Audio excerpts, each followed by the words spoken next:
Assalamualaikum warahmatullahi wabarakatuh. Alhamdulillah wassalatu wassalamu ala Rasulillah.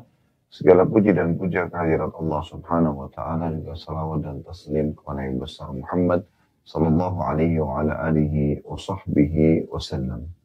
Dan kita akan memulainya di bab ke-64.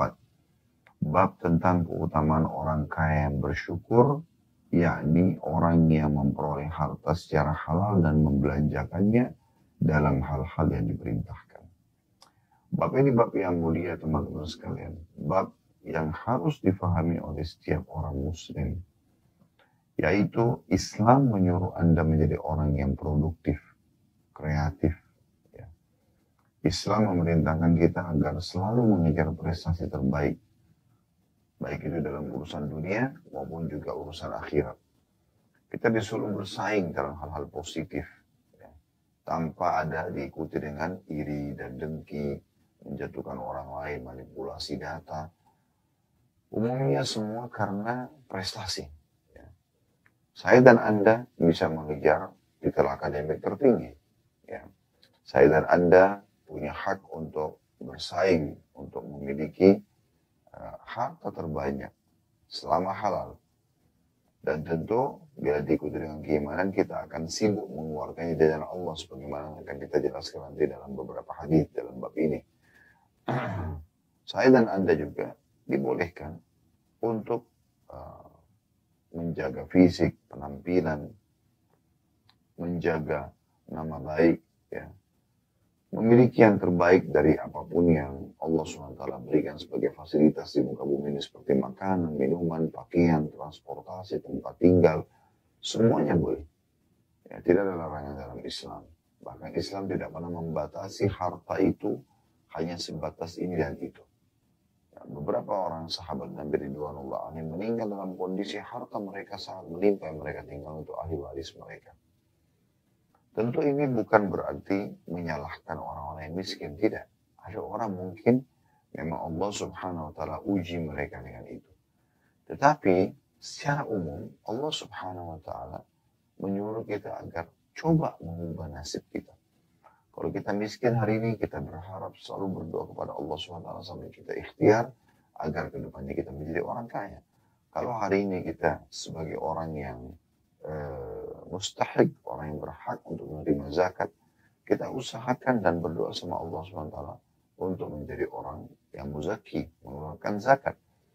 Kalau hari ini mungkin kita menggunakan transportasi misalnya sepeda, kita berharap Allah SWT dan sambil berusaha, sambil berdoa kepada Allah agar satu waktu kita punya motor, lalu kemudian berkembang menjadi mobil, lalu berkembang menjadi orang yang memiliki fasilitas yang lebih baik, dari rumah yang kontrakan misalnya, kos-kosan menjadi rumah yang dimiliki walaupun kecil, mungkin nanti tergantung kebutuhan kita yang lebih besar, ya, itu semua bisa, ya.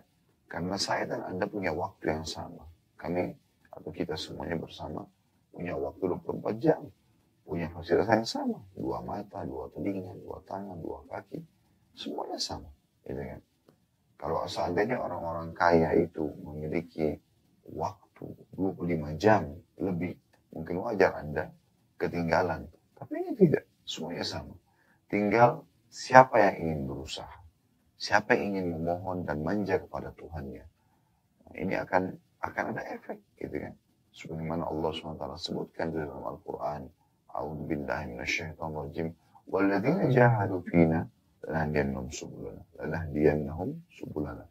Orang-orang yang berusaha menempuh jalan-jalan kami akan tunjukkan mereka ke jalan-jalan kami. Artinya Allah Subhanahu wa taala akan melihat bagaimana keinginan hamba tersebut, apa yang dia minta, apa yang dia harapkan, ya, apa yang dia usahakan, Allah Subhanahu wa taala akan berikan sesuai dengan hasil itu. Jadi kalau Anda mengatakan, ya sudah, saya cukup dengan kondisi seperti ini saja, memang saya dasarnya sudah miskin, ya seakan-akan Anda tidak memohon kepada Allah Subhanahu wa taala. Ingat teman-teman sekalian, rukun Islam 5 yang sudah kita kenal sama-sama, syahadat, sholat 5 waktu, zakat, puasa Ramadan, dan juga haji. 5-5 aja wajib. Tapi ada 2 dari 5 rukun ini yang wajib bagi yang mampu. Anda sudah tahu tentunya. Zakat dan juga haji. Jangan Anda mengurung diri Anda di kata-kata ya bagi yang mampu saja. Ya. Dan Anda lupakan zakatnya yang merupakan kewajiban, ya, dan juga haji yang merupakan kewajiban. Harusnya kalau Anda hari ini tidak mampu untuk melakukan zakat karena Anda orang miskin misalnya, atau Anda belum mampu haji karena Anda tidak pernah biaya untuk pergi haji misalnya, maka Anda mohon kepada Allah Subhanahu wa Ta'ala agar Allah berikan kepada Anda harta tersebut, ya, agar Anda bisa mengeluarkan zakat sehingga Anda sebelum meninggal menyempurnakan rukun Islam Anda. Anda bisa haji sebelum Anda meninggal dunia. Dan itu bukan mustahil. Berapa banyak orang yang tadinya miskin, susah hidupnya, tapi karena mereka berdoa kepada Allah SWT, lalu mereka berusaha step by step, tahap demi tahap, mereka akhirnya menjadi orang-orang yang punya kemampuan. Ada banyak di antara orang yang sudah menceritakan langsung kepada kami, dan saya pun mengalami itu. Tidak ada di antara kita tiba-tiba semuanya dia bisa dapatkan merupakan milik dia. Walaupun dia lahir di keluarga orang kaya, tidak saja itu milik orang tuanya. Tapi kapan dia berusaha dan dia berdoa kepada Allah SWT, Allah akan berikan pemberian untuk dia. Teman-teman sekalian, Imam Nawawi rahimahullah mengangkat dalil pertama berhubungan dengan bab ini, bab tentang keutamaan orang kaya, tapi ingat ada tambahnya yang bersyukur. Kalau orang kaya kufur nikmat, tidak bersyukur, maka dia tidak ada manfaat dari hartanya. Jadi yang bersyukur di sini. Yaitu kata beliau, yakni orang-orang yang memperoleh harta secara halal. Itu syaratnya. Dan membelanjakannya dalam hal-hal yang diperintahkan. Jadi sumbernya halal dan juga dia mengeluarkan pada tempat yang diperintahkan. Dalil pertama adalah surah Al-Lail yang beliau angkat ayat 7 sampai ayat 5 sampai ayat 7, maaf. Ayat 5 sampai ayat 7. Bunyi a'udzubillahi minasyaitonir rajim. فَأَمَّا مَنْ أَعْطَى وَاتَّقَى وَصَدَّقَ بِالْحُسْنَى فَسَنُيَسِّرُهُ لِلْيُسْرَى.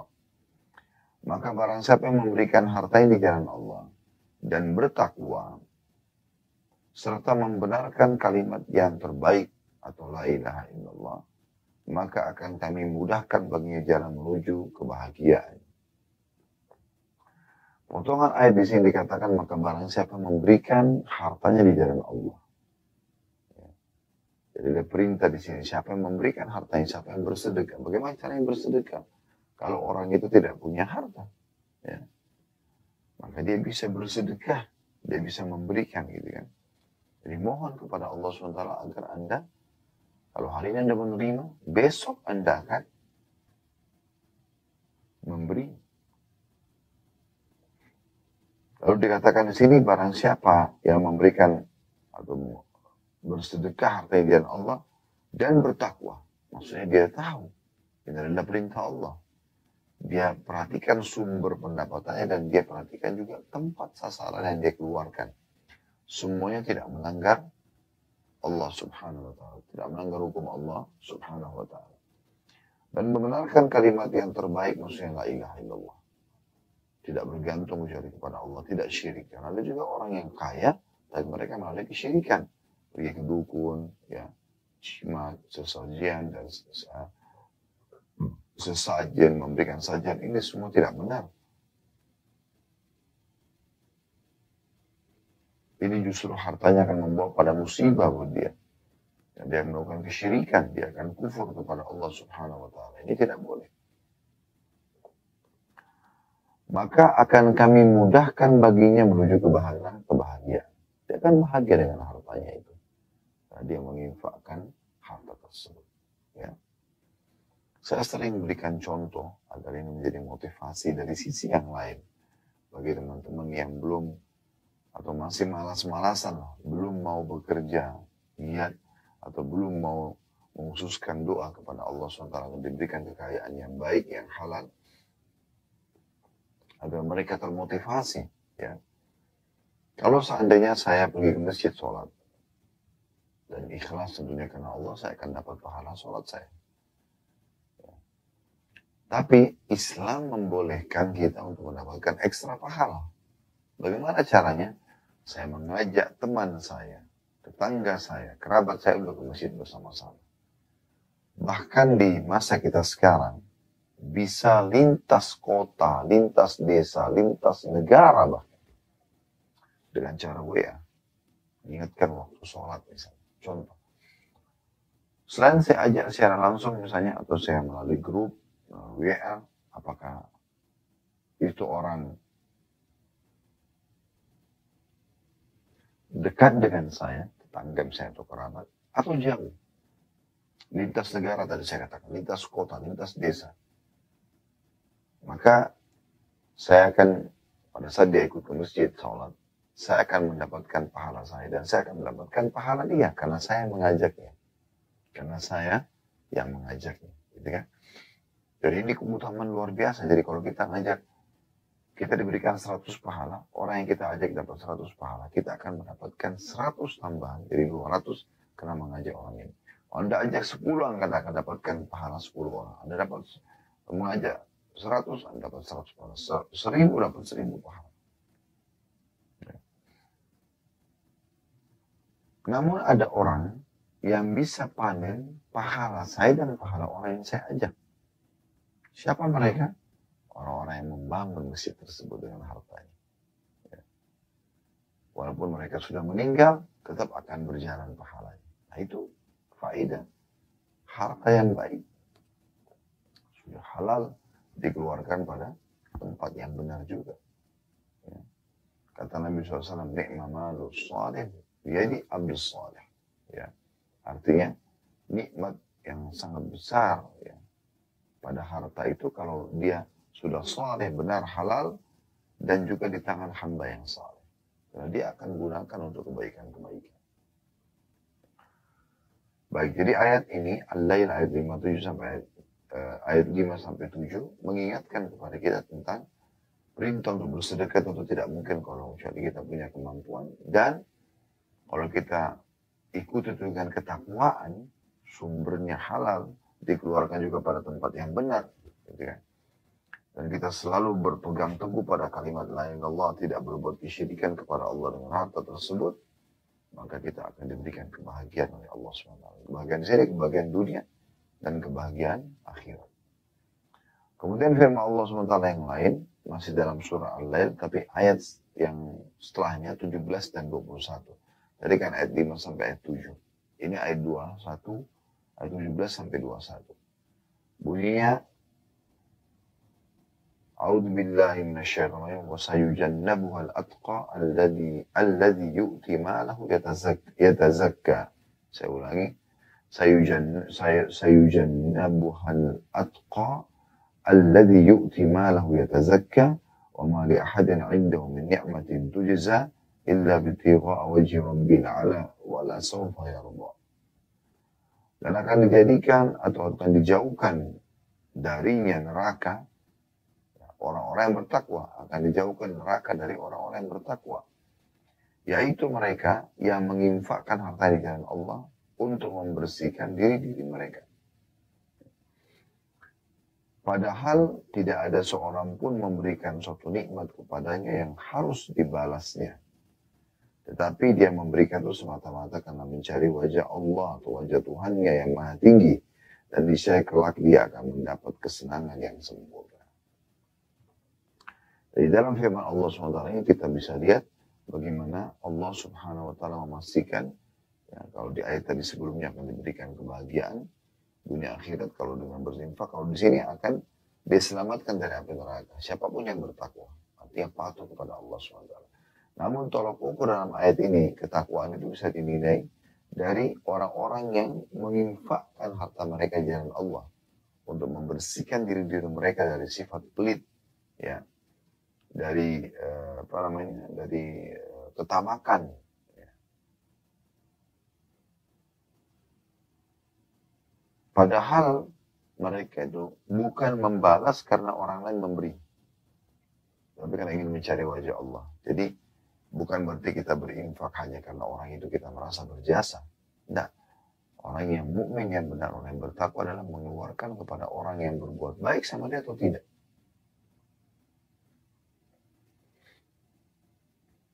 Dan dijanjikan sini juga akan diberikan kesenangan yang sempurna. Baik, kita dengar dalil selanjutnya surah Al-Baqarah ayat 271 yang bunyinya a'udzubillahi minasyaitonirrajim in tubdus shadaqati fa ni'mahi wa in tukhfuha wa tu'tuha al-fuqara fa huwa khairun lakum wa yukaffiru 'ankum min sayyi'atikum wallahu bima ta'maluna khabir.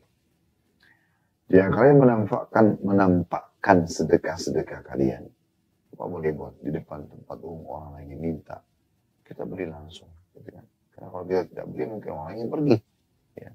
Kalian nampakkan ya harta kalian atau sedekah kalian itu, maka itu baik saja. Yang penting tidak riya, bukan karena ingin pamer, bukan karena dipuji orang. Kita boleh buat di depan umum ada orang yang minta. Kotak amal di masjid misalnya, semua orang melihatnya. Ya. Sekarang teman-teman pada haji dan umroh, kemudian mungkin ya ada orang jemaah haji yang lain melihat dia misalnya lagi bersedekah, maka itu baik saja kata Allah. Yang penting dia tidak riya, dia bisa kontrol hatinya gitu. Dan jika kalian menyembunyikannya dan kalian memberikannya kepada orang-orang fakir, maka itu lebih baik bagi kalian. Dan Allah akan menghapus sebagian kesalahan-kesalahan kalian karena berinfak tadi ya. Dan Allah maha teliti apa yang kalian kerjakan. Tentu Al-Baqarah ini teman-teman sekalian, ini kan ayat 271. Sudah kami bacakan, ya, kalau yang mengikuti rutin kajian-kajian kami live, mungkin sudah lebih dari 2 atau 3 kali kami bacakan bagaimana Allah subhanahu wa ta'ala menggambarkan dan memerintahkan sedekah itu dari surah Al-Baqarah dari ayat 261 sampai 274. Ya. Ini diantaranya ayat 271-nya ya. Jadi sekali lagi Anda bisa kembali ke ayat 261 sampai 274. Itu semua bicara tentang masalah sedekah. Dan sudah pernah kami bacakan, saya tidak ulangi di saat ini. Namun Anda bisa kembali ke situ dan Anda bisa renungi, tadabburi ayat demi ayat. Bagaimana Allah subhanahu wa ta'ala memotivasi dan memerintahkan kita untuk bersedekah di situ, dan juga selalu bersedekah dengan yang terbaik dan dilakukan karena Allah subhanahu wa ta'ala. Baik teman-teman sekalian, di sini dikatakan bahwasanya kalau kalian menginfakkan harta kalian sebagai terang-terangan itu karena Allah, maka akan membersihkan dosa-dosa. Dan dosa ini berarti sumbatan-sumbatan kebahagiaan dalam hidup. Ya. Sumbatan-sumbatan kebahagiaan dalam hidup kita. Jadi kalau kita berbuat maksiat kepada Allah SWT, sehingga ada dosa bisa menghambat ya, sebagian rezeki yang sudah Allah tentukan. Selanjutnya beliau mengangkat dalil surah Al-Imran ayat 92. Ya, yang bunyinya a'udzubillahi minasyaitonirrajim lan tanalu birra hatta tunfiqu mimma tuhibbun wa ma tunfiqu min syai'in fa innallaha bihi alim. Artinya kalian tidak akan memperoleh kebajikan sebelum kalian menginfakkan sebagian dari harta yang kalian cintai. Apapun yang kalian infakkan, maka tentang hal itu sesungguhnya Allah maha mengetahui. Ya. Jadi di sini ada lagi tambahan informasi tentang masalah infak ya. Selain infakkan, ikhlaskan cari keridhaan Allah SWT, maka akan diberikan kebahagiaan, akan diberikan kesenangan, akan diselamatkan dari api neraka, ya, kemudian akan ya, dihapuskan dosa-dosa. Maka di sini ya terjemahannya surah Al-Imran ayat 92, kalian tidak akan memperoleh kebajikan sebelum kalian menginfakkan sebagian harta yang kalian cintai. Maksudnya kalian tidak akan merasakan kesempurnaan ya, kebahagiaan keimanan dan juga kesempurnaan dalam balasan nanti di akhir kecuali kalian sudah pernah atau coba menginfakkan yang kalian cintai. Jadi bukan makanan sisa saja. Sisa boleh kita sedekahin. Tapi kalau kita sedekahkan makanan yang masih bagus, jauh lebih besar pahalanya. Dan yang kita cintai. Kalau Anda kembali ke Al-Baqarah tadi yang saya bilang 261 sampai 274, di antara ayatnya itu ada yang berbicara masalah itu. Ya, bagaimana ditekankan oleh Allah Subhanahu wa ta'ala, jangan pada kalian berinfak yang kalau kalian sendiri diberikan jenis yang sama dari apa yang kalian infakkan itu, kalian tidak mau menerimanya kecuali dengan memincingkan mata. Ya. Kenapa? Karena memang kualitasnya kurang bagus atau sudah rusak makanan itu, ya, atau sudah sobek pakaiannya itu. Kenapa nggak berinfak dengan sesuatu yang baik? Ingat, bukan target kita yang menerima, tapi target kita adalah mencapai ridha Allah Subhanahu wa Ta'ala. Dan sudah berulang kali juga kami bacakan ya beberapa pendapat ulama tentang masalah infak ini luar biasa gitu ya, yang luar biasa keutamaannya. Maka itu bisa menjadi tolok ukur orang ini baik atau tidak dari sifat dermawan dan suka berinfak di jalan Allah Subhanahu wa Ta'ala. Masih ingat hadis Nabi SAW yang pernah menanyakan kepada orang-orang Ansar, ya, siapa pemimpin kalian setelah kepala sukunya wafat? Mereka mengatakan Fulan bin Fulan. Lalu kata Nabi SAW, bagaimana dia? Kata mereka, dia berwibawa, dia tampan, hanya saja dia bakhil, pelit, tidak mau bersedekah. Maka kata Nabi SAW, penyakit jiwa apa yang lebih buruk daripada bakhil itu? Baik, kita coba masuk kepada hadis Nabi SAW. Di sini ada 3 buah hadis teman-teman dalam bab ini. Kita langsung baca semuanya insya Allah. Ya, karena bab ini tidak panjang bahasannya. Hadis yang pertama, nomor 576 dari awal belajar berbunyi dari Abdullah bin Mas'ud radhiyallahu anhu. Dia berkata, atau beliau berkata, Rasulullah SAW bersabda, la hasada illa fitnatain, rajulun atahu Allahu malan fasallatu ala halakati fil haqq. ورجل آتاه الله حكمة فهو يقضي بها ويعلمها. Hadis ini diriwayatkan oleh Bukhari dan Muslim. Tidak boleh hasad kecuali terhadap 2 perkara, yaitu seseorang yang diberi harta oleh Allah kemudian dia menghabiskannya untuk berinfak dalam kebenaran, dan seseorang yang diberi hikmah oleh Allah lalu dia memutuskan dengannya dan mengajarkan. Jadi ini 2 orang yang boleh kita iri dengan mereka. Nanti akan kita jelaskan ini. Namun saya langsung membacakan hadis nomor 577 karena mirip lafadznya. Dari Ibnu Umar radhiyallahu anhu, beliau berkata bahwasanya Nabi SAW bersabda, la hasada illa fitnataini, rajulun atahu Allah al-Qur'ana fahuwa yaqumu bihi ana al-laili wa ana an-nahar, wa rajulun atahu malan fahuwa yunfiqu ana al-laili wa ana an-nahar. Hadis ini juga sama riwayat Bukhari Muslim. Artinya, tidak boleh orang iri atau hasad kecuali kepada 2 perkara. Yang pertama, orang yang diberi Al-Qur'an oleh Allah, lalu dia sholat dengan membacanya di saat-saat malam dan di saat-saat siang. Dan seseorang yang diberi harta, kemudian dia menginfakkan di saat-saat malam dan di saat-saat siang. Bagi teman-teman sekalian, 2 buah hadis ini maknanya dalam sekali dan sangat luar biasa. Ya. Bisa menjadi motivasi bagi setiap muslim agar punya pendapatan. Ya. Dan pendapatan ini tentu sudah kami bahasakan tadi, batasannya adalah halal. Dari sumber yang kita dapatkan itu adalah yang dibolehkan dalam agama dan juga dikeluarkan pada tempat yang diperintahkan. Kita bisa lihat di sini makna globalnya hadis adalah ada 2 orang yang Allah berikan kelebihan kepada mereka yang boleh kita iri kepada mereka. Iri di sini tentu bukan iri yang buruk ya, bukan hasad yang disebutkan dalam hadis Nabi SAW. Hati-hati karena dengan hasad, karena dia bisa membakar pahala kalian, amal soleh kalian dengan seakan-akan api mengkarat atau seperti api membakar karat dari besi, ya. Atau seperti api membakar kayu bakar, kurang lebih tepat begitu. Kama qala Nabi SAW. Jadi itu hasad dan tidak boleh, yaitu Anda cemburu melihat dan iri melihat kelebihan seseorang lalu Anda berharap hilang dari dia. Ini kaidahnya, Anda berharap hilang dari dia. Selama Anda cemburu tapi Anda tidak berharap hilang dari dia, maka tidak masuk dalam kategori yang diharamkan. Nah, itu masuk dalam masalah hadis ini. La hasada illa fitnatain. Tidak boleh orang iri kecuali pada 2 orang saja.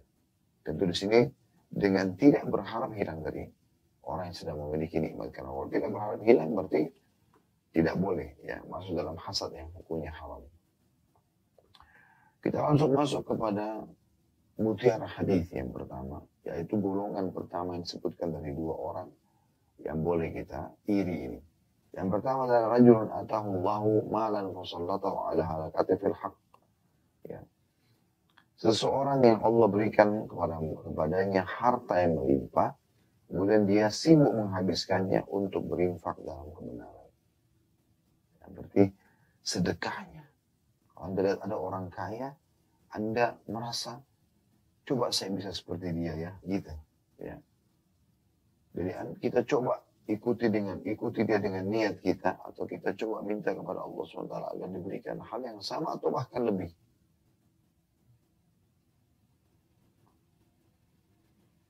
Agar kita bisa tentunya meraih tambahan ekstra pahala. Ya. Dari amal-amal soleh yang biasa kita kerjakan. Dengan harta kita bisa ya, membeli tanda kutip sini surga. Kita berinfak dari Allah Subhanahu wa taala. Bukankah Utsman bin Affan radhiyallahu anhu menginfakkan hartanya sampai akhirnya karena banyaknya diinfakkan, kata Nabi SAW, tidak ada lagi yang bisa menghalangi Utsman masuk ke dalam surga setelah apa yang dilakukan pada hari ini. Sibuk berinfak. Ini keutamaan yang luar biasa. Nanti juga akan Anda dengarkan hadis nomor 578 hadis terakhir dalam bab ini. Bagaimana Nabi Muhammad SAW diperintahkan oleh Allah SWT untuk memuji orang-orang yang punya kemampuan dan mereka habiskan harta di jalan Allah. Tapi ingat ya, sumber halal dan dikeluarkan pada tempat yang benar. Dan di sini disebutkan, ya, orang ini sibuk menghabiskan, terus menginfakkan, bukan sebagian kecil. Bukan Anda sudah miliarder, Anda masih berinfak dengan 1.000-2.000 rupiah. Enggak. Anda berinfak juga sesuai dengan kadar harta yang sudah Allah amanahkan. Ya. Jadi di sini dia habiskan berinfak dalam kebenaran. Itu riwayat yang 576, riwayat 577-nya. Ya. Dalam hadis dikatakan, wa rajulun atahu malan, wa rajulun atahu malan fa yunfiqu ana al-lail wa ana an-nahar. Dan seseorang yang diberikan harta, kemudian dia menghabiskan, menginfakkannya di saat malam dan di saat siang. Jadi maksudnya non-stop. Dari pagi sampai malam dia selalu berinfak. Cari sumber-sumber kantong sedekah ini, apakah itu yayasan sosial, apakah dia bertemu langsung dengan orang-orang miskin misalnya. Atau dia membantu orang-orang yang membutuhkan. Ya. Dia cari gitu.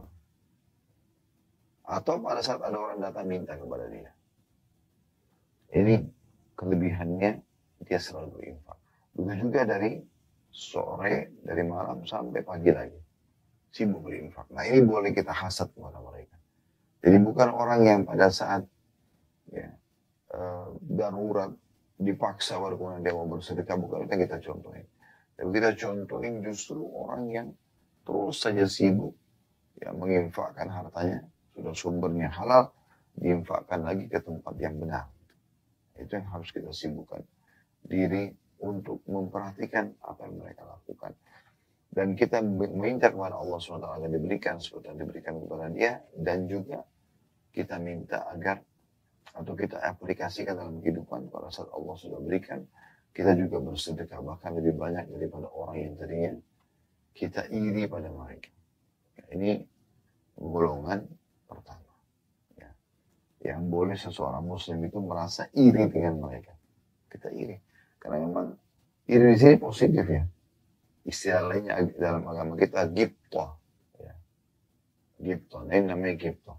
Artinya kita cemburu dengan seseorang yang pada seseorang yang Allah berikan kepada dia harta melimpah, namun kita tidak berharap, sekali lagi syaratnya ini, tidak berharap hilang dari dia nikmat tersebut. Jangan sampai Anda lihat, ini contoh perbandingan saja. Kalau hasad yang dilarang itu misalnya, Anda berharap hilang nikmat itu dari dia. Entah Anda baru beli mobil baru misalnya. Ya. Kemudian Anda hasad, iri dengan dia. Kok bisa sih, dari mana duitnya segala macam. Ini contoh-contoh atau realita daripada orang yang hasad itu. Kemudian tetangga itu misalnya mundurkan mobil tabrak pagarnya. Biasanya orang yang iri dan hati mengatakan, wah syukurin tuh. Ya. Siapa suruh ganti-ganti mobil. Nah ini kan hasad.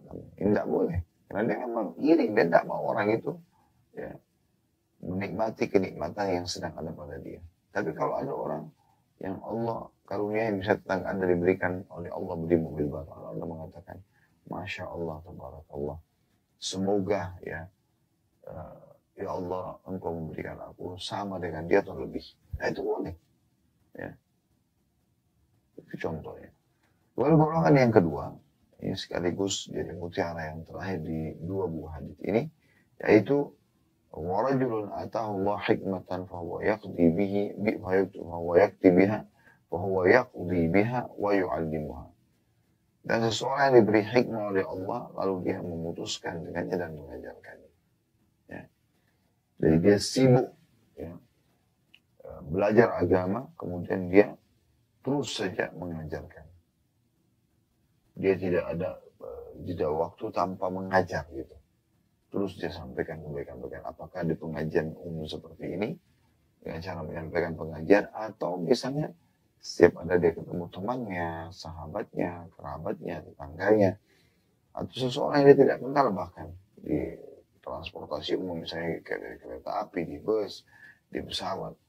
Pada saat dia lihat satu kemungkaran, lalu dia luruskan kemungkaran itu. Ini diberikan hikmah. Hikmah itu adalah Al-Quran dan Sunnah, ya, ilmu agama yang benar.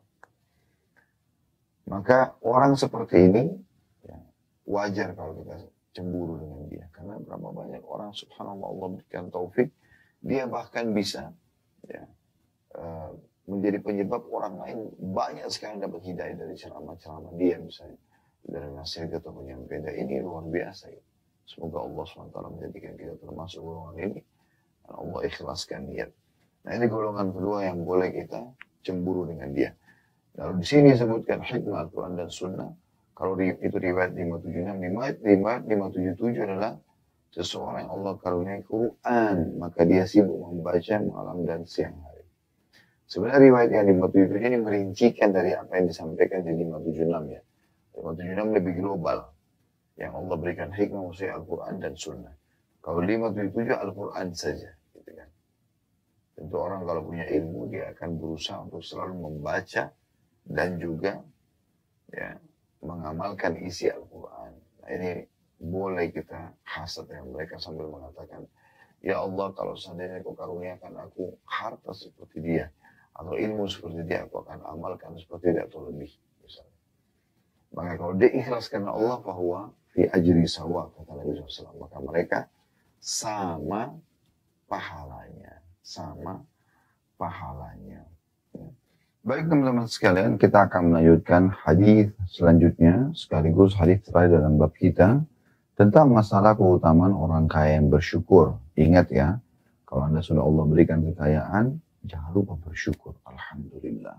Dan salah satu bentuk syukur kita, selain mengucapkan dengan lisan, kita juga berbagi kepada orang lain, menginfakkan, bersedekah dari harta tersebut. Serta juga, ya, harus diperhatikan sumbernya dari yang halal dan dikeluarkan pada tempat yang benar. Ingat hadis Nabi SAW tidak akan beranjak kaki seorang hamba pada hari kiamat sampai ditanya tentang 4 hal.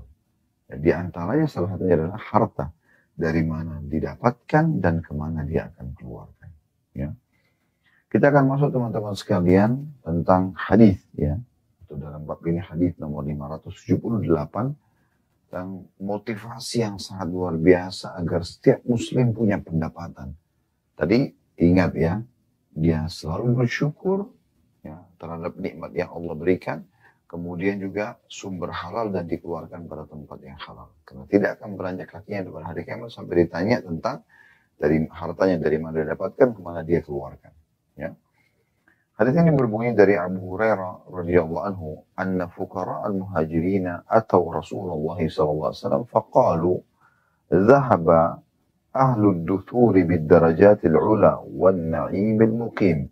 Faqala wa ma dhak? Faqalu yusalluna kama nusalli wa yasumuna kama nasum wa yatasaddaquna wa la natasaddaq ويعتقون ولا نعتق.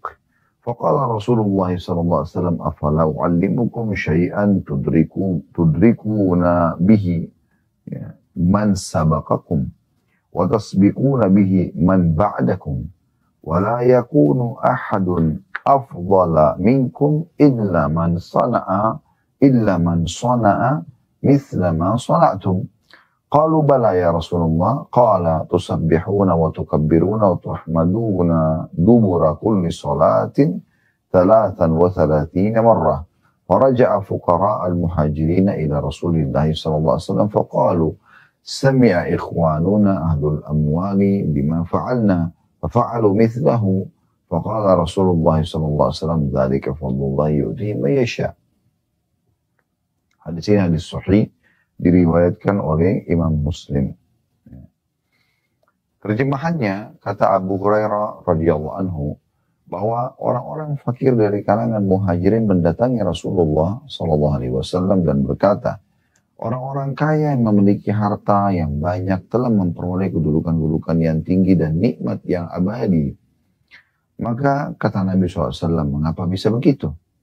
Mereka, orang-orang miskin mengatakan, karena orang-orang kaya itu sholat sebagaimana kami sholat, mereka puasa sebagaimana kami puasa, mereka bersedekah, tapi kami tidak bersedekah, karena orang miskin tidak punya harta.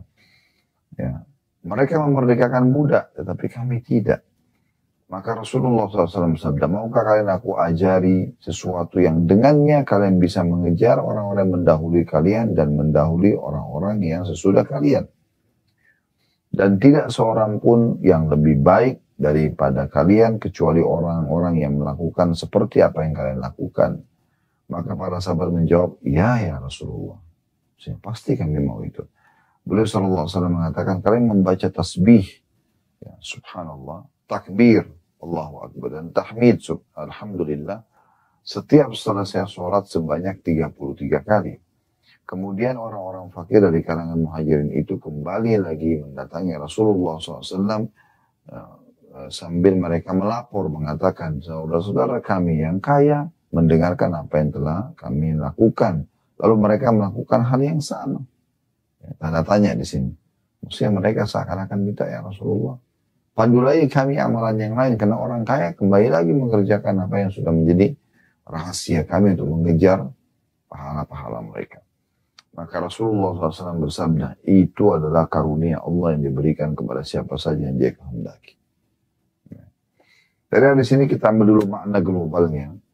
Bagaimana Abu Hurairah radhiyallahu anhu menggambarkan kondisi pada saat itu. Orang-orang muhajirin, orang hijrah dari Mekah ini orang-orang yang mulia, ya, orang-orang yang pertama-tama awal-awal masuk Islam, dan itu tidak mudah tentunya.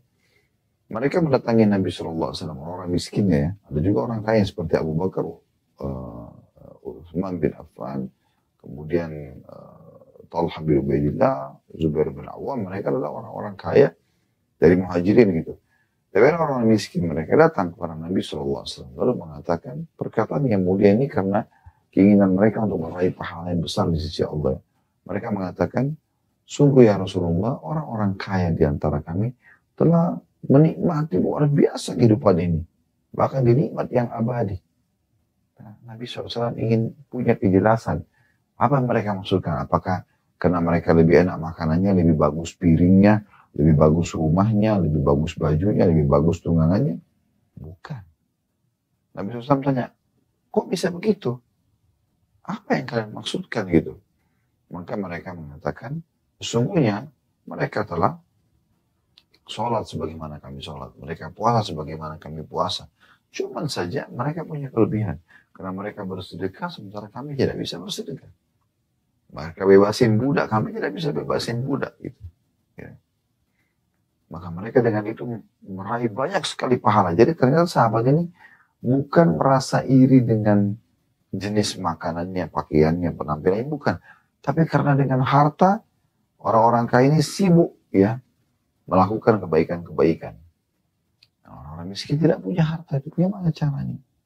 Maka Nabi SAW mengatakan kepada mereka, mau gak saya tunjukkan kalian amalan yang bisa membuat kalian menyusul mereka dari sisi pahala. Dan juga bahkan ya, kalian bisa Di sini dikatakan ya, maukah, kata Nabi SAW, kalian, aku ajari sesuatu yang dengannya kalian bisa mengejar orang-orang yang mendahului kalian dan mendahului orang-orang yang sesudah kalian. Bahkan orang yang setelah kalian pun, kalau kalian sudah meninggal, ada yang kalian bisa kalahkan pahala-pahala mereka. Yaitu kalian bertasbih, subhanallah 33 kali selepas sholat fardu, kemudian bertakbir 33 kali Allah Akbar, dan juga bertahmid atau alhamdulillah juga 33 kali. Semua 33 kali. Gitu kan. Kerjakan ini, maka akan kalian kejar segera pahala infak-infaknya mereka itu. Maka sahabat-sahabat ini mengamalkan apa yang Nabi SAW sampaikan. Namun selang beberapa hari atau beberapa waktu, datang lagi mereka kepada Nabi SAW mengatakan, ya Rasulullah, sahabat-sahabat kami yang kaya mendengarkan apa yang Anda sampaikan. Maksudnya sekarang mereka buat lagi itu. Mereka juga baca subhanallah 33 kali habis sholat. Mereka juga baca Allah Akbar 33 kali. Alhamdulillah 33 kali selepas sholat. Berarti mereka mendapatkan pahala lebih lagi daripada kami. Seakan-akan mereka ingin mengatakan, ya Rasulullah, sampaikan kepada kami amalan apa yang kami kerjakan supaya bisa ya, menyamai mereka lagi. Nabi SAW cuma mengatakan, itulah karunia Allah yang Allah berikan kepada siapa yang dia kehendaki. Maksudnya, kalau ada orang kaya juga, terus sibuk juga ibadah, sibuk juga berzikir kepada Allah SWT seperti Nabi sholat, maka sudah tidak bisa lagi, mau diapakan lagi. Bertaufik dari Allah SWT itu Allah berikan kepada mereka karunia khusus itu. Ya. Dari sini berarti ada juga kita ambil pelajaran bahwasanya orang-orang kaya itu banyak merupakan zikrullah. Ya. Ini poin penting yang nanti akan kita bahas insya Allah. Baik, dari hadis ini teman-teman sekalian kita akan ambil beberapa pelajaran penting.